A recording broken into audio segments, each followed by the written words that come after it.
Dan ternyata sebelum bencana yang terjadi di Bandung ini, KDM Kang Deddy Mulyadi seakan mendapatkan firasat ya, karena beliau sebelum kejadian tersebut beliau sempat memesan 1000 kotak nasi ya, yang mana beliau sendiri tidak tahu 1000 kotak nasi ini untuk apa, tapi beliau langsung pesankan 1000 kotak nasi itu. Dan ya kemudian mungkin untuk ini ya, kita lihat nih videonya ya berikut ini. Saya teh isuk-isuk teh nyiapkeun jam 12 teh kamari pesenkeun nih Bapak Sekda asli.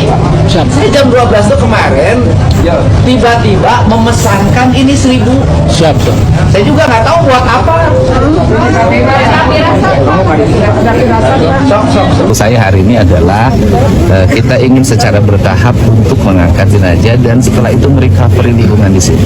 Sekeliling ini kebunnya pakai plastik, tanamnya pakai plastik, dan di atasnya kebunnya udah naik ke puncak. Kita sudah bisa melihat lah ini faktornya apa. Setelah itu seluruh rumah di sini kita relokasi, jangan di sini lagi. Saya sih lebih cenderung daerah ini dihutankan saya. Ya ini kan sudah jelas. Ya jadi setelah ini warga di sekitar sini segera direlokasi dan ini dihutankan karena potensi terjadi lagi sangat tinggi, dan di sekitar sini sudah mencemaskan kalau menurut saya. Saya tadi keliling sangat mencemaskan. Nah tentunya ini merupakan langkah yang sangat luar biasa ya dari Kang Deddy Mulyadi, mengantisipasi bencana susulan. Jadi daripada warga sekarang mengungsi di tempat pengungsian yang kemungkinan ketika mereka tidur juga tidak nyaman, Kang Deddy Mulyadi lebih memilih untuk merelokasi para warga yang terdampak bencana di Bandung.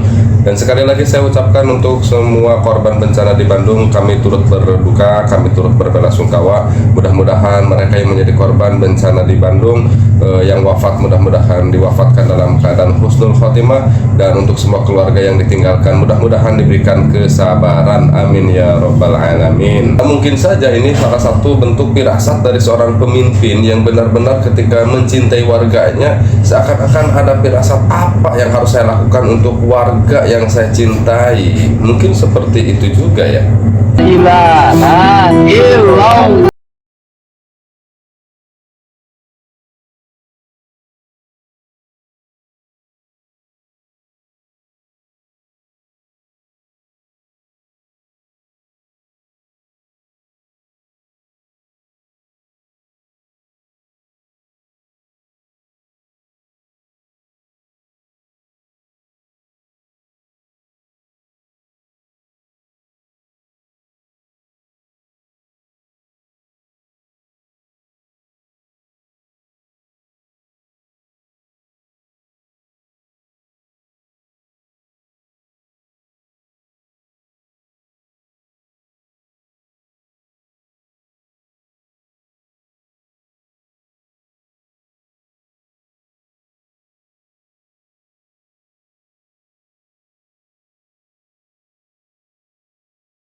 Sangat mengharukan ya, dan sangat membanggakan sekali bagi warga Jawa Barat tentunya ya, ketika memiliki seorang pemimpin yang benar-benar memiliki kepedulian yang sangat tinggi, memiliki jiwa yang sangat luar biasa ya.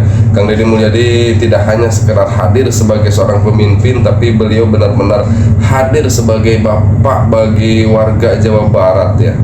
Dan saya sangat terharu dengan apa yang diucapkan oleh Kang Deddy Mulyadi dengan kalimat tauhid yang tadi dihentakkan begitu ya. Teringat bagaimana ketika salah seorang mursyid dari Jawa Barat, dari kota Tasikmalaya, yaitu Abah Anom dari Suryalaya, ketika beliau itu berzikir ya dan mengajarkan dzikir itu kepada murid-muridnya dengan cara menghentakkan kalimat la ilaha illallah, sangat mengharukan ya dan sangat membanggakan ya.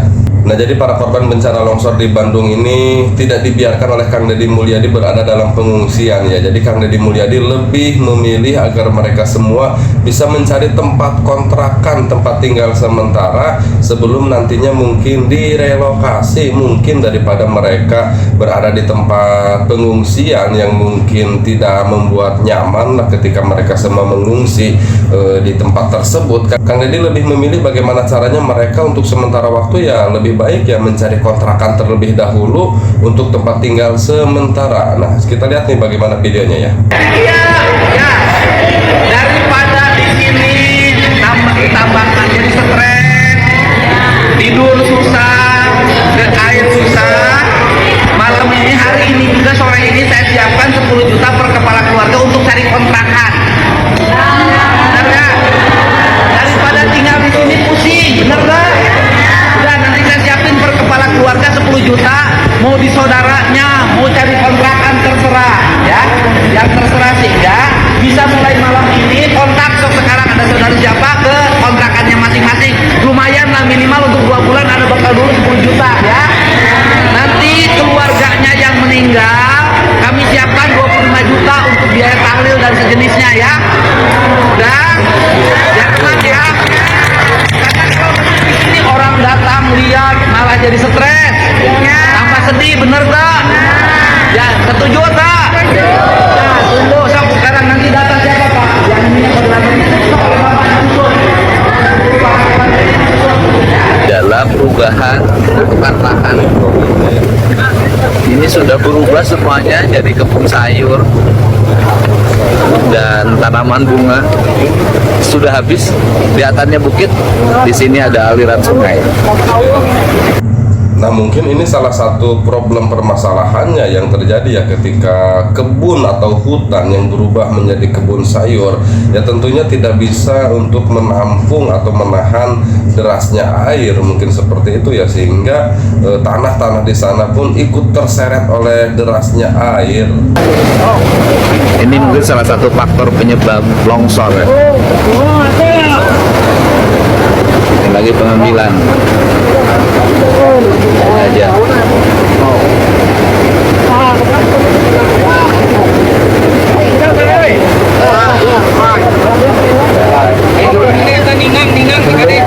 Semoga seluruh masalah ini bisa selesai. Amin ya, kita doakan mudah-mudahan seluruh permasalahan ini segera selesai, dan tentunya kita sebagai warga harus benar-benar mengambil pelajaran dari apa yang terjadi di kota Bandung ini ya, ketika hutan berubah alih fungsinya dari pohon-pohon besar yang harusnya rindang di hutan tersebut kemudian berubah alih fungsi menjadi kebun sayur, menjadi kebun bunga, sehingga membuat kondisi tanah di sana menjadi lemah begitu ya, sehingga ketika curah hujan besar, air mengalir, tanah pun ikut terseret dan terjadilah ya mungkin bencana longsor yang seperti ini. Kita akan jumpa lagi di video-video kita berikutnya. Jika video ini bermanfaat bagi Anda semua, silahkan like, subscribe, dan nyalakan lonceng notifikasinya agar tidak ketinggalan info terupdate dari channel Mata Netizen Plus 62, karena di sini tentunya semua dilihat, semua dikomentari. Sekali lagi kami ucapkan turut berduka dan turut berbelasungkawa kepada para korban, dan kita doakan mudah-mudahan mereka para korban yang meninggal dunia diwafatkan dalam keadaan husnul khotimah, dan mudah-mudahan para keluarga korban yang ditinggalkan mudah-mudahan diberikan ketabahan, diberikan kesabaran, dan mudah-mudahan ini merupakan bencana yang terakhir, tidak ada lagi bencana-bencana di hari-hari berikutnya. Kita tutup dulu perjumpaan kita. Wallahu huwal muwaffiq ila aqwamit thoriqin. Wassalamualaikum warahmatullahi wabarakatuh. Sampurasun.